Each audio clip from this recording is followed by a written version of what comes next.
You all awake now? So we'll start our new next session.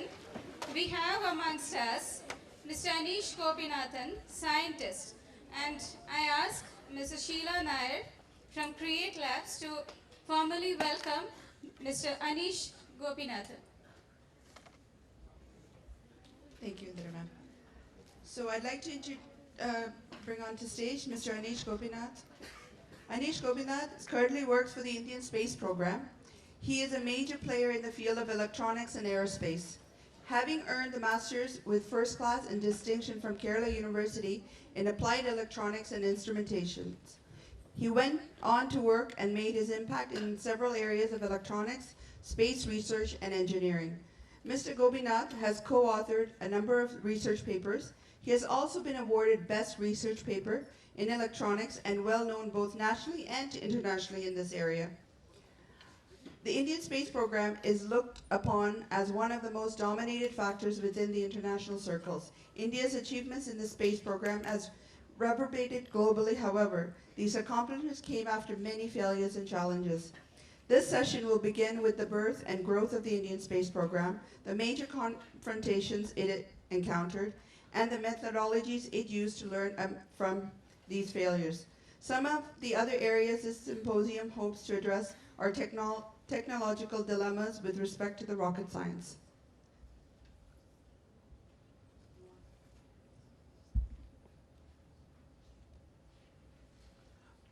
Good afternoon. Thank you, ma'am, for those kind words. Now, I was wondering, I was told that I'm going to talk to around 150 to 200 students of, bright students of Kerala. And why should they be lazy? So I'll use Dr. Kalam sir's word to address you. Good afternoon, ignited minds of Kerala.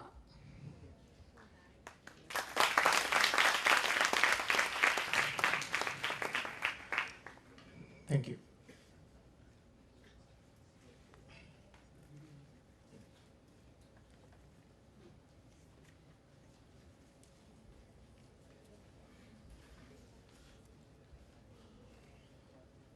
Okay. When I was asked to talk on Indian space research, I was wondering what will I talk. Actually, the responsibility vested on me is to motivate you. I know all of you are self-motivated, but still, let me try. So I'll be briefing about what Indian Space Research Program has done for the past 50 years, what is the present scenario, and what the younger generation like you can look forward.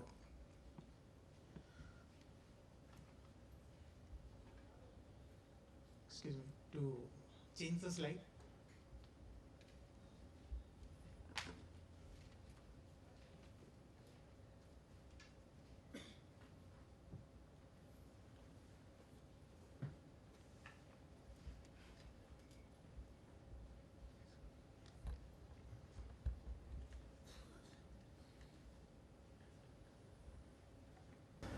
How many of you are ambitious?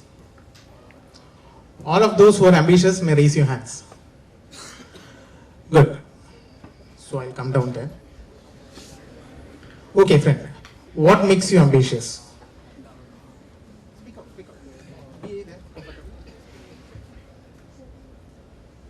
So my education, it of course gives me ambitions. Then, my surroundings, they also add to my ambitions. Then thoughts, reading books, getting inspired from people, all things. So whatever happens in your life makes you ambitious. Is that the reason for everybody of you being ambitious? Okay. So how many of you want to become future doctors? Rather than raising your hands, I would request you to stand up, please, so that in case you are asleep, you may wake up also. Please stand up, please stand up. I am talking to the bright students of Kerala. Good. Be there, be there. Now the future engineers of Kerala also may please stand up.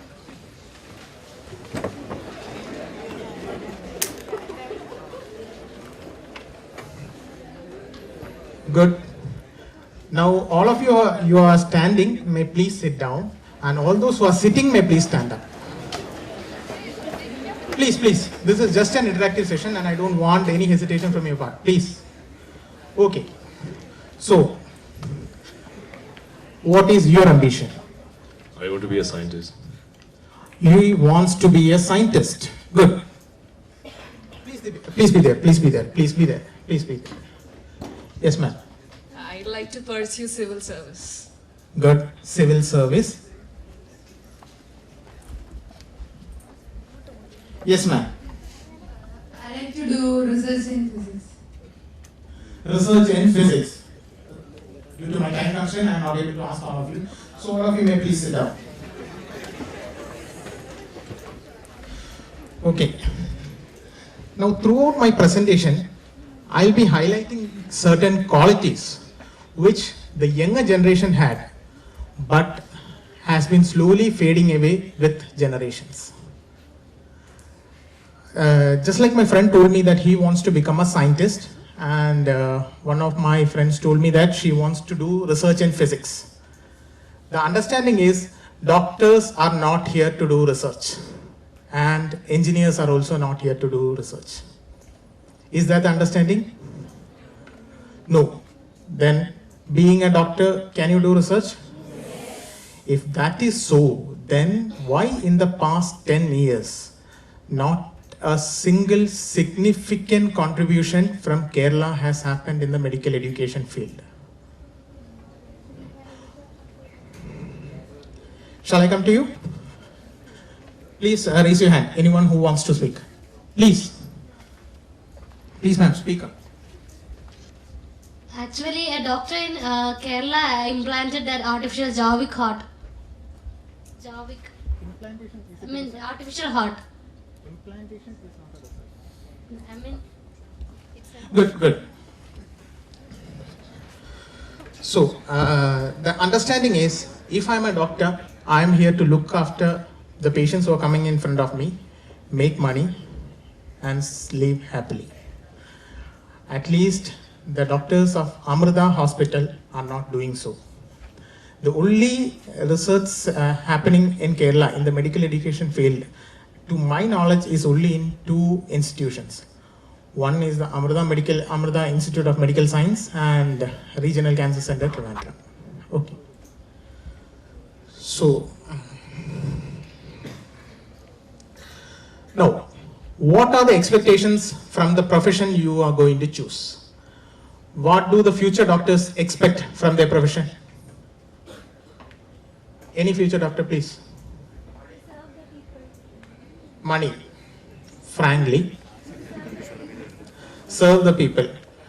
How do you feel a doctor can serve the people?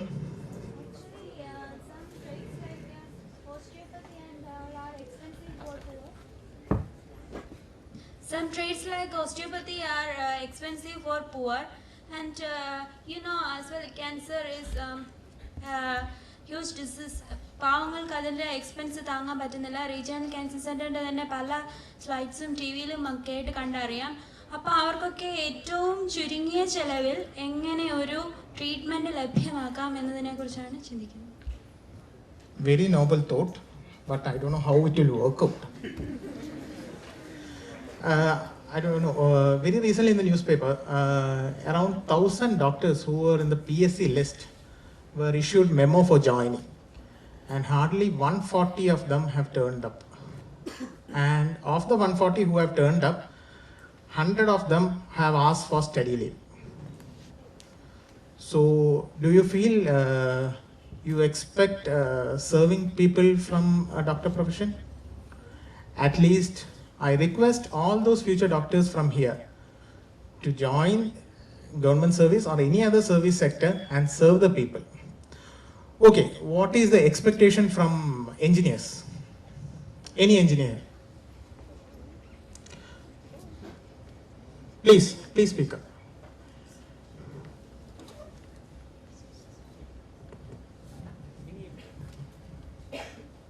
Anyone wants to answer? See? Okay.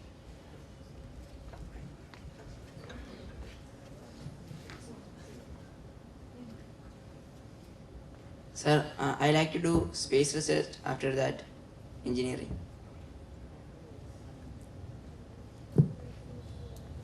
You would like to do space research? Yes. Okay. Any other engineer who does not want to do space research and some other area of work? Please speak. Should I thrust?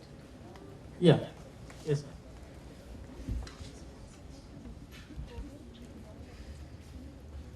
I would like to take up environmental engineering and more or less promote the environmental concept in engineering. Good. Okay. 10 years back, I'll tell you what was the expectation of a job. It was 1, 2, 3, 4, 5.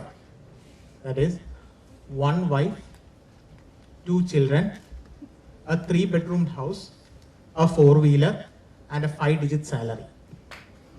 This was the expectation 10 years ago. Now it has slightly changed. The 5-digit salary has gone to a 6-digit salary. A 4-wheeler has gone to a 4-wheeler MUV or an SUV. A 3-bedroom house has gone to maybe 2 3-bedroom house or a 4-bedroom house. Luckily, wife and children, fortunately or unfortunately, the numbers have not increased or decreased. Okay, so that was the scenario, and I'm happy that at least some of you are thinking of aiming good work from the profession you choose.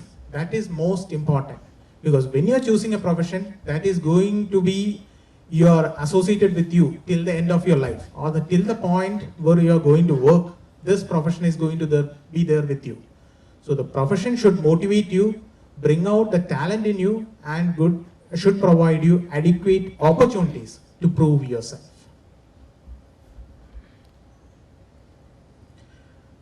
So at least I think many of you, although you want to be doctors or engineers, finally want to do some research. Am I correct? Yes.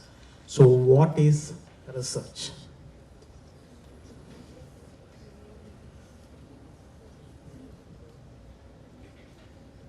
Oh, everybody wants to do research, but they don't know what is research. Please. Yes.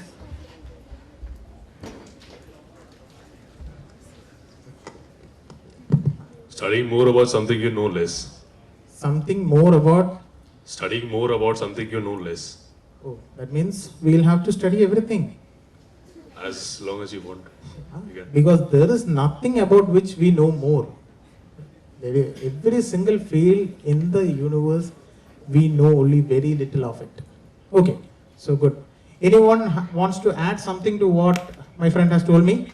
Specialization in some subjects. Specialization in some subject. Okay, anything to be added or anything to be contradicted to what he has said? Girls are more motivated. That is the terminology what we use now. Yeah. What a light passing game out. Yes, please. To learn more about a particular subject. To learn more about a particular subject. I will give 9 out of 10 to her, 3 out of 10 to you, and 7 out of 10 to you. Okay. What are the qualities required for success? Please. One of you can stand up and ask one by one. Yeah. You can sit down and speak. Need not stand up. Desire. Desire is a desirable quality for success. Determination. Determination. How many of you are desirous? Oh, there are many people who are not desirous. Okay. Ma'am, what was the quality you told? Determination. Determination. How many of you are determined? More are determined. Next. Another quality? Knowledge. Knowledge is not a quality that you acquire throughout your learning. If we have knowledge, how can we success in life? Knowledge is not a quality, madam. It is something which you gain. Quality is something which is inherent in you. Right? Okay, knowledge. Yes. Curiosity. Curiosity, yes. Then Confidence. confidence, dedication, hard work, inspiration. You cannot be inspired. You should be inspired from someone. Right? Faith. Excuse me? Faith. Faith. Faith in Yourself. good. Faith in yourself. Then self-confidence. Is overconfidence a quality for success? Good. So, according to me, this is research is a systematic investigation. Research is a systematic investigation into existing or new knowledge. This is what Wikipedia says about research. Or simply, in my terms, research is nothing but repeated searching. Okay. So, if that is research, still how many of you feel you can be good researchers? Please raise your hands. The numbers are coming up, whether the other people are being asleep or they are still not interested in research. Okay. So fairly a good number feel that you can be good research. Okay. So according to me, all the other qualities, if you don't have it or if your level of that quality is less also, you may succeed. But the most important quality which will give you success is attitude. The attitude to work, the attitude or the approach to the field of learning, and that is what is the most dominating factor in determining your success. Okay, the research scenario in India. In the past 5 years, tremendous amount of progress have been made in research with respect to the Indian perspective. So much amount has been invested. Okay, now at this point, let me ask all those future doctors and engineers to please stand up. Again.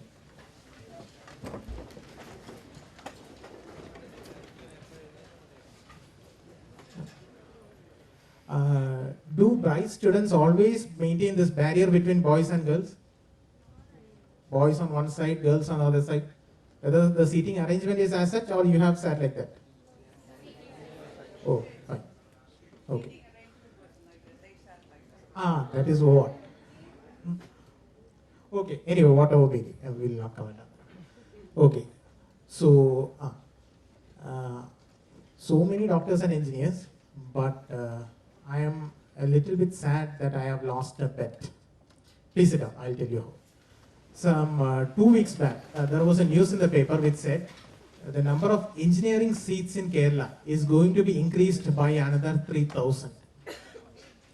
So I was talking to one of my friends and I told them that nowadays the generation is not for engineering and research. They are looking into different careers. Their parents have come out of the doctor-engineer syndrome. Every parent wants to see his son to be either doctor or engineer. And if the student says he or she wants to be a civil servant, you complete your engineering and go for civil service. Or if the student wants to be a good manager, go take a BTech from IIT or from CET or from Amrita, go and do your MBA. So what is that engineering going to give you? Any value addition? No. So, but recently, parents have come out of this doctor-engineer syndrome and different fields of basic sciences, physics, chemistry, like basic sciences, people are being in numbers. They are going into the research in basic sciences. And that is shown as the number of international publications from India has gone up tremendously. Now I will come to my topic of research, which is the space research. So, any talk about space research is incomplete and not full unless it is dedicated or a word of mention is made about this great visionary. I hope all of you will know him. Who is this? Vikram Sarabhai. One quality which has been fading away is we don't give due respect to the people who deserve it. He is Dr. Vikram Sarabhai. Okay. So this is what Dr. Vikram Sarabhai spread. If we are to play a meaningful role nationally, we should be second to none. Sure, that means we should be first in the use of advanced technologies to the real problems of man and society. This was a statement which was said in the 1960s. 1960s. I think that none of us, if we were there at that point of time, would have thought that space technology at one point of time will prove the most useful technology for man. And that is why he is still called the greatest visionary on earth, or rather India, I will not put earth. So the Indian space research contributions can be categorized into three. One is the launch vehicles, which is used for launching the satellites into orbits. Second is in the area of satellites. And third is in the advanced interplanetary missions. I'll come to it in detail. So how did the Indian Space Research Program begin? The Indian Space Research Program had a very humble beginning in an area called the Tumba Equatorial Rocket Launching Station. It is now called the TERS. And it happened, or it began in a church, which is still there, and this is now the Space Museum. How many of you have visited this place? Very few. Very few. Hardly 10. So, all of you, once you go back to your schools, get a permission, because this museum is open on all days, including Saturdays and Sundays. Get a permission, go there, visit it. You will feel what, actually will be surprised to know that India has done so much. That is the kind of motivation a visit to the Space Museum will give you. Okay, this is just a glimpse of how things were in the starting 60s. Now what is carried on a 10-wheel truck earlier used to be carried on cycles and manually moved carts. The launch vehicle program of India began with SLV-3, the Satellite Launch Vehicle 3. This is today called the first launch vehicle by India, and Dr. APJ Abdul Kalam was the project director of this program. And India had extreme hope of developing a very good launch vehicle, and the first flight was greatly announced, including the Prime Minister was witnessing the launch, and it was a disastrous failure. But when Dr. Abdul Kalam was sitting there and he was very desperate, these are all the things which I have heard, and very desperate because I am working with a person who was there when Abdul Kalam sir was in ISRO. So when Abdul Kalam sir was sitting there very desperate, a person came to him, but who is that person is not known, came to him and told, this will be probably your last failure in life. And ever since, whatever projects Dr. APJ Abdul Kalam has led, all of them has been successful. So the point I want to convey is, whatever failure is going to come into your life, it is always the stepping stone for success. When SLV-3 was successfully launched, the capability was not enough to meet the growing demands of the country. So they went on to make an augmented version of SLV, which was called the ASLV, that is the Augmented Satellite Launch Vehicle. And much hyped because SLV-3 was a grand success. Now we are going for ASLV, first flight, disastrous failure. Failure was corrected, came up with a second flight, that was even disastrous than the first one. And it had a capability of carrying 100 kilograms. So 2 successive failures, and the third flight was, I should say, a partial success. So ASLV project was called off, and then came the development of the Polar Satellite Launch Vehicle, the PSLV. And PSLV's first flight, D1, PSLV D1. And that is supposed to be one of the greatest failures in the history of ISRO. So almost like 3 consecutive failures. But the generation of that time was so determined that they came up with PSLV D2, and till now 20 PSLVs have been launched, and not even a single failure after that. That too, not even a partial success only. Every flight was more than 100% success. So that is the determination. Now can anybody tell me how many of you are as determined as those people? Be true. I will say I am not. If I had 2 failures in life, I would have stopped my work. So only 2 girls in this. One more hand is coming up. Any more hands are coming up? Why does it take you so much time to feel that you are determined or not? Okay. Since 3 girls have put up their hands, 3 boys have also put up their hands. Okay, one more is coming up. Okay, anyway, at least all of you should be determined. Only then India can rely on you for its future vendors.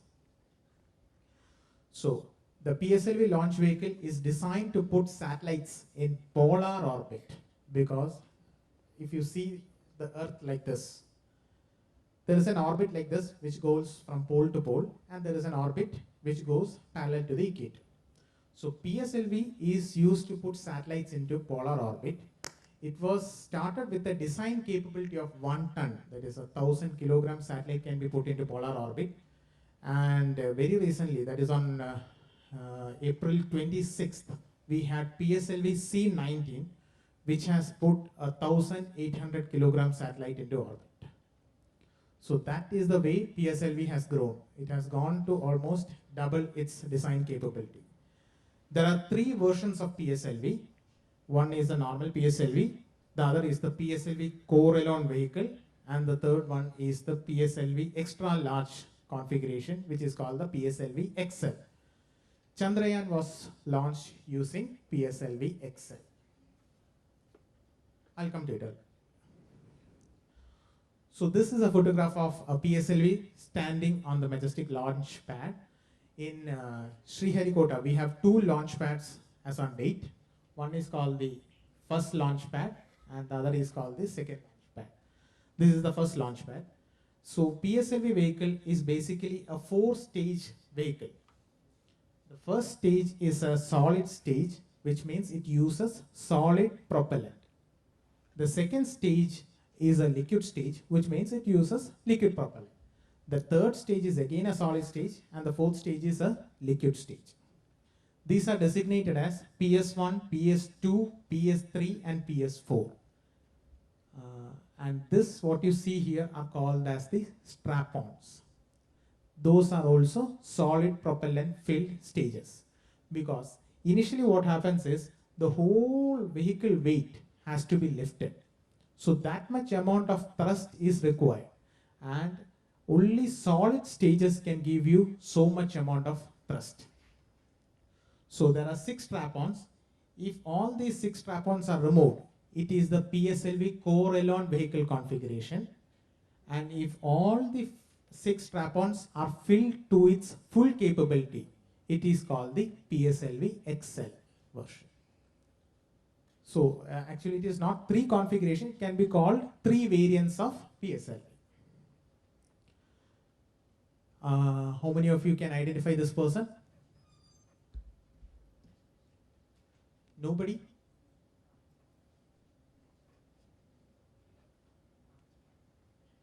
He is Arthur C. Clarke. he is actually he's not the father, but he is considered as one of the person who conceptualized or visualized the concept of geostationary satellite. His concept was, if a satellite is placed in orbit which is parallel to the equator, so the Earth will rotate at the same velocity at which the satellite is also rotating. So at any point of time, the satellite will appear stationary.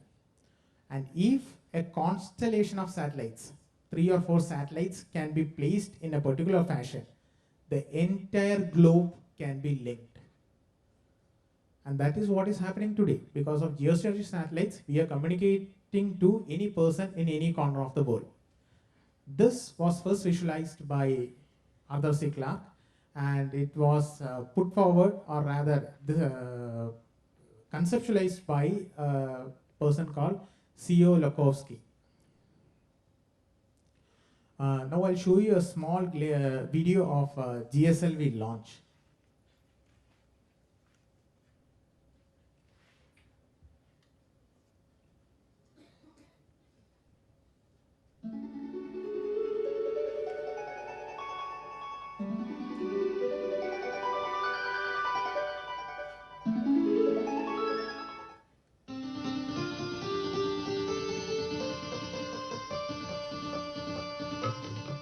April the 18th, 2001 is a great day on which the decade-long efforts of the Indian Space Research Organization, ISRO, were put to the severe and ultimate test.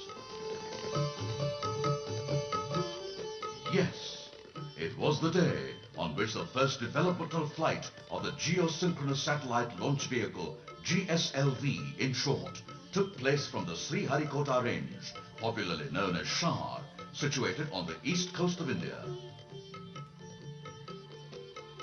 GSLV is a 3-stage vehicle. It is 49 meters tall and weighs 401 tons at liftoff.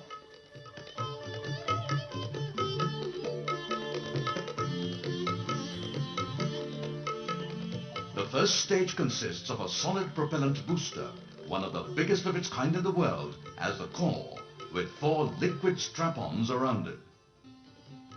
While the second stage is a liquid stage, the third stage is a cryogenic stage, using liquid hydrogen and liquid oxygen as propellants.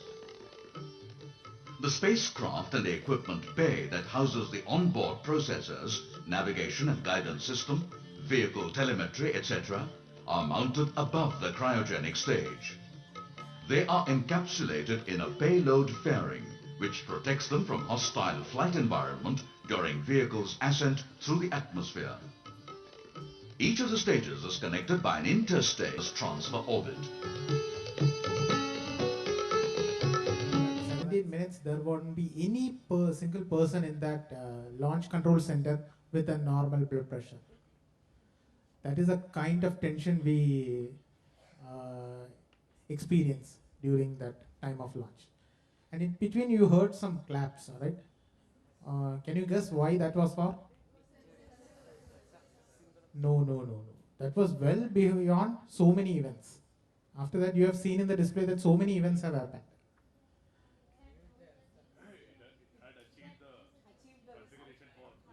No. Configuration will be achieved much later after the launch vehicle has fully separated. No, that is not the concept. You were audible only one clap. There will be so many different claps at different instances. The thing is, the launch vehicle gets integrated in Sriharikota, but the development and fabrication of different stages and different packages happen at different centers in ISRO. Some happens in VSSC, some happens in Liquid Propulsion Center, some happens in ISAC, Bangalore. So once it lifts off, if the first stage is successful, all those people who have been associated with that first stage are safe. Because after that, if the vehicle fails, they will not be blamed. So they will clap. Once the second stage is successful, they will clap. Because for every PSLV third stage, I will clap. Because I am working on the third stage of PSLV.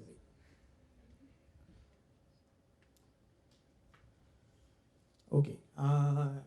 I don't know, because in 2010 we had 2 failures of GSLV. How many of you are aware of it? Very few. One basic question: how many of you read newspapers? Still you are not aware of it? Okay. So India had 2 consecutive failures of GSLV in 2010. One with the indigenous cryo stage. If you have noticed the video clip, it was told that the upper stage of GSLV is a cryogenic stage, which uses liquid hydrogen as the fuel and liquid oxygen as the oxidizer. And the cryogenic engine, which India has developed, was used in the first GSLV, which failed. And in the second GSLV, we have used the Russian cryogenic stage. So when the indigenous cryogenic engine failed, actually I inquired about what the cryogenic development has happened when. And I was told it has happened 20 years back. And 20 years for an engine development, I was wondering. And I am from an electronics background, and so my thinking will be in that electronics point of view. I told, oh, these people might be sleeping, otherwise how 20 years will take for an engine development. So what happened was, my boss took me to this engine development place and showed me the photograph of the cryogenic engine. And one simple question, one engineer in LPSC who was associated with this development told me, he pointed out a tube which was running. He pointed to one end of the tube and asked me to find out where this tube goes and ends. I spent 10 o'clock from the morning till 3 o'clock in the evening, and I was not able to find it out. So this is the kind of complexity that is associated with the cryogenic process. And that too, hydrogen and oxygen, as you know, is normally gaseous at room temperature. So if it has to be liquefied, the temperature is going to be very, very low, of the order of minus 270 degrees Celsius. So at that temperature, all these pumps have to maintain their mechanical structure. They should neither compress or get deformed. If any of these tube is going to be deformed, that is going to be the end of a GSLV mission, and that is going to cost almost like 500 crores. So this indigenous cryogenic engine development is a very strong area, and once India is going to come up, it is going to be one of the greatest ever achievements in India. So all those who are planning space research, this is one area of tremendous research for you. Now, the satellite capability has gone up. GSLV is capable of launching like a 3 ton into geostationary orbit, and we are not satisfied because communication satellites have gone to like 4 ton, 4,000 kilogram. So ISRO is coming up with its next generation launch vehicle, which is called the GSLV Mark III. It has 2 S200 stages, that is 2 solid stages with 200 tons of propellant, 1 L110 stage, that is a liquid stage with 110 tons of propellant, and a cryogenic stage with 25 tons of propellant. The indigenous cryogenic stage which I was talking to you is about 12.5 tons, and this is almost double the capability. And it is claimed that this is one of the largest cryogenic stage in world today. And this S200, the solid booster stage, is the 3rd largest in the world. And these 2 stages, S200 and L110, India has successfully demonstrated in hot test.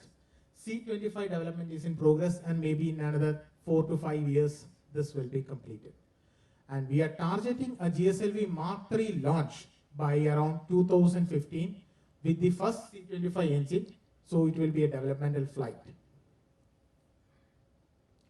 So this is just a model of GSLV, and what you see here is the L110 stage, and these 2 are the S200 stage. And this is the cryogenic stage. So here I'll show you a very small clipping of the ground test of S200.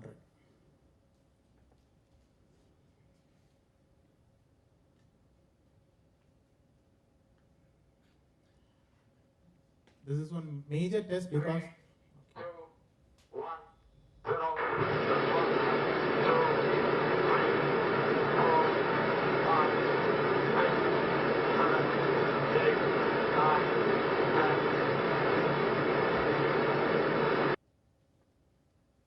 So this was the testing of the world's third largest booster stage, and I was also there for the test.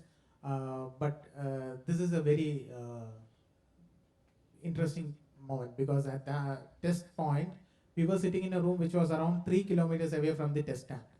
And in between the test, some of us walked out of the room and we came out of the building. And we could feel the tremors on the land in which we were standing. So that is the kind of impact this solid boosters will give. So these are the launch vehicle programs of ISRO. Now coming to the satellites.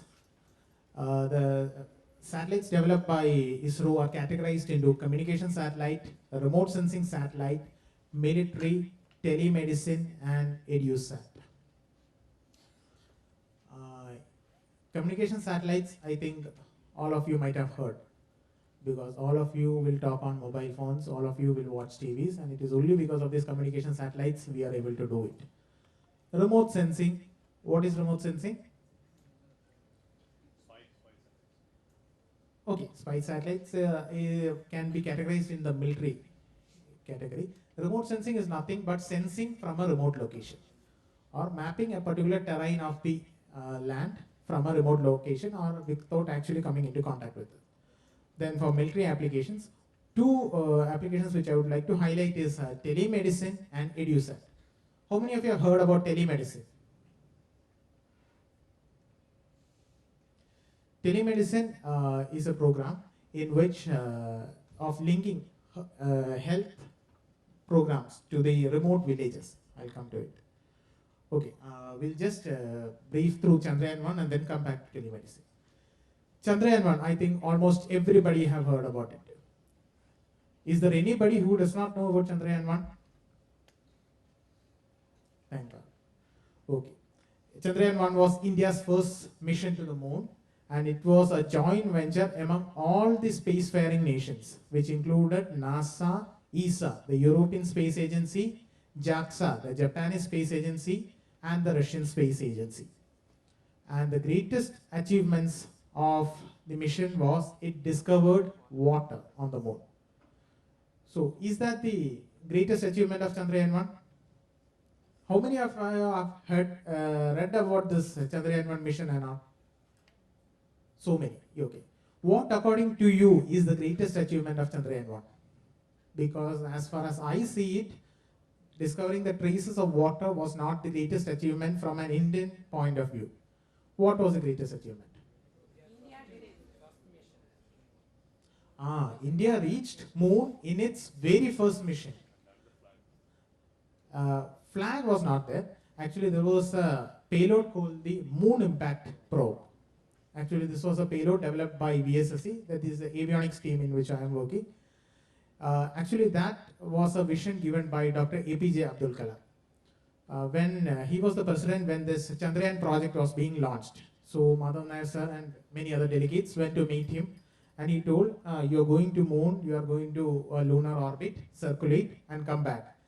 You're taking so much of effort to go to the moon, then why don't you create an impact there and come back?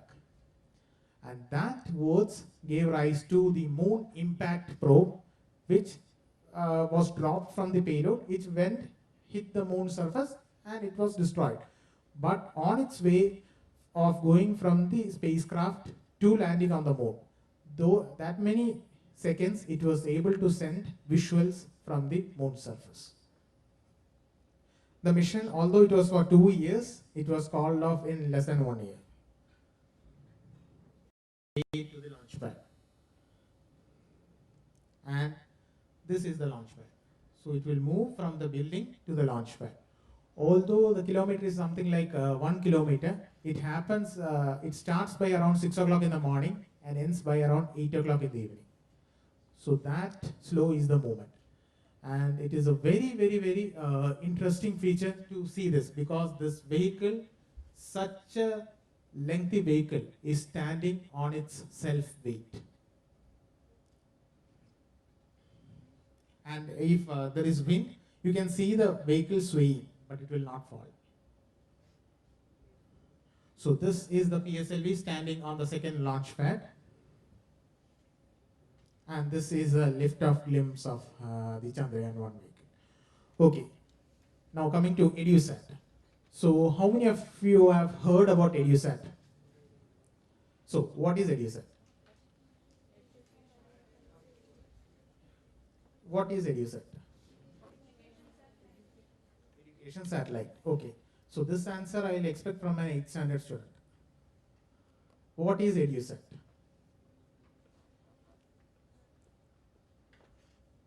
What is the goal of EduSat? It is an education satellite. What is the mission of it? The mission of EduSat is to link the educational institutions in the country. So if this program, which is being conducted here, has been linked with EduSat, so many colleges or schools throughout the country would have been seeing this. So that is the goal of EduSat, linking the education centers throughout the country. So I have a small video associated with this, which I leave it here, maybe shortage of time, you can see it later. Telemedicine. How many of you have heard about telemedicine? Because we don't actually know about telemedicine because we live in the city areas. Most of the country's population is in the rural areas where adequate doctors nor hospitals are available. The mission of telemedicine is that there will be a mobile hospital or a mobile clinic which will go to these rural areas. They will do investigations and checkup of these patients, and the results from those will be transmitted to the specialty centers. So the doctors in the specialty centers will see the test reports and advise on what is to be done. For the telemedicine program, Amarta and RCC are the lead centers, but so many hospitals are being coming up. So the advanced missions, which this is what you people can look forward to. So whatever launch vehicles I have told now, the GSLV, the PSLV, the GSLV Mark III, all these launch vehicles are expendable launch vehicles. Expendable launch vehicles means, what is the purpose of the launch vehicle? The satellite has to be placed into orbit. So the entire launch vehicle is being spent for placing the satellite into the orbit. So the spent stages, will be separated, it will fall to the sea. These spent stages are not recovered. Those launch vehicles are called expendable launch vehicles. Now India is going to come up with reusable launch vehicle. So the same launch vehicle can be repeatedly used for placing the satellite. Can anyone tell me one reusable launch vehicle which you know? Which has been recently called off? Is the Space Shuttle. Space Shuttle is a reusable launch vehicle. The RLV-TD first mission is planned to happen next year, 2013. And this will be the sequence of RLV-TD.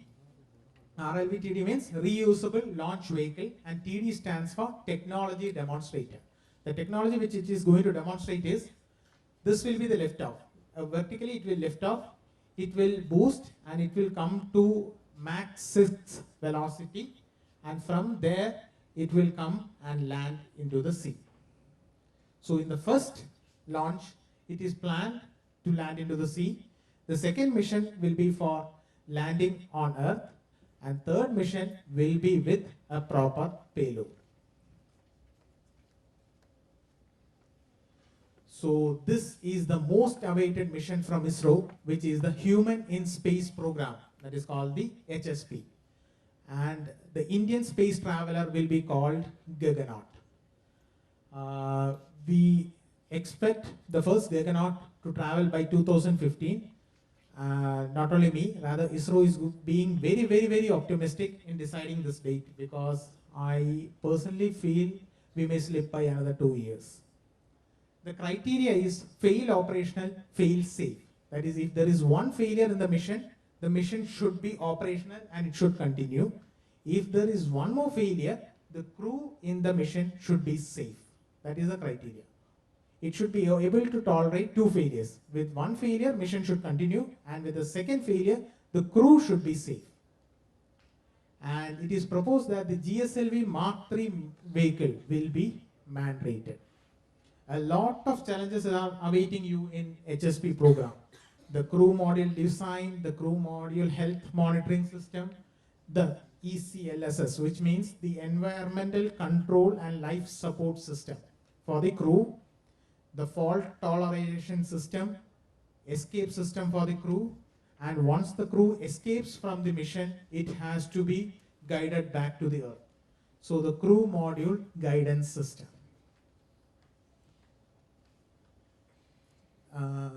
SRE project, I think some of you might have heard about it. No? It is the space recovery experiment. That is, a payload was sent to orbit. It remained in orbit for around 14 days. It re-entered the atmosphere and came back and plunged into the sea. And this photograph is showing that the plunged payload is being taken back. This was a very high project in 2007. And this is the recovered spacecraft. And if you go to the Space Museum, you will be able to see this. These are two payloads in SRE-1. One is an electrical furnace and one is a biometric payload. And this isothermal heating furnace, I was also involved in the project.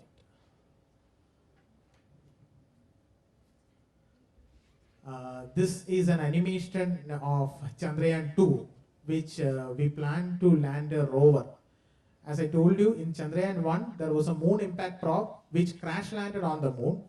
In Chandrayaan-2, there will be a rover which will soft land on the moon. It will move on the terrain of the moon, capture pictures, and will send back to Earth. So this lunar rover is under development. Immediately after the moon mission, the then chairman, Dr. G. Madhavan Nair sir, has announced the mission Aditya, which is the mission to the sun. As you can imagine, this is going to be a very, very challenging mission. The program is under study. So much of technologies in all aspects of science, material science, propulsion system, power systems, avionics, so many areas have to be developed. So this is going to be a very, very challenging field ahead. India has also matured to think about Mars. And if everything goes fine, next year by this time, Indian satellite or module will be in Mars. The mission is targeted in next March 2013. And the problem with this is that if 2013 target is skipped, the mission can happen only after 6 years.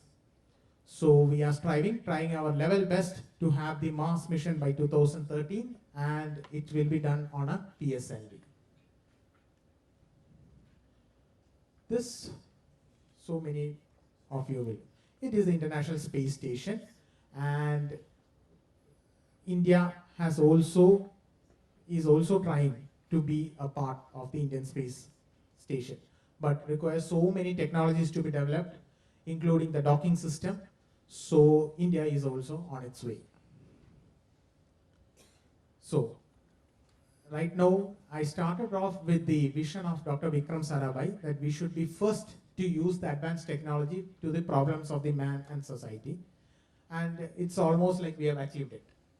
Now it is time for the next vision of ISRO, which was given by Dr. APJ Abdul Kalam sir. I think this was in 2007. And his vision is to bring down the cost of space transportation. Now it is like $20,000 for a kilogram to be transported to space. It should be brought down to $2,000 a kilogram, and further to $200 a kilogram.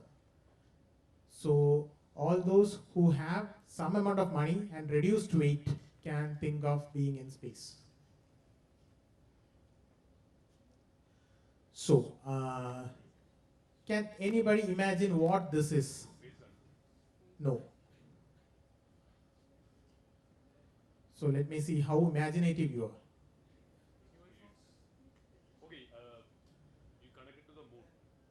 Direct connection to the moon, so we can travel to the moon. The simplest way of reaching space is, suppose I want to travel to the moon, tie a thread between moon and Earth and just climb. So this is what we call as out of the box thinking. Because unless we think of such concepts, nothing is going to develop here. So I request all of you to think positively, do out of the box thinking, contribute to your best so that India will rely on you. Thank you and all the best.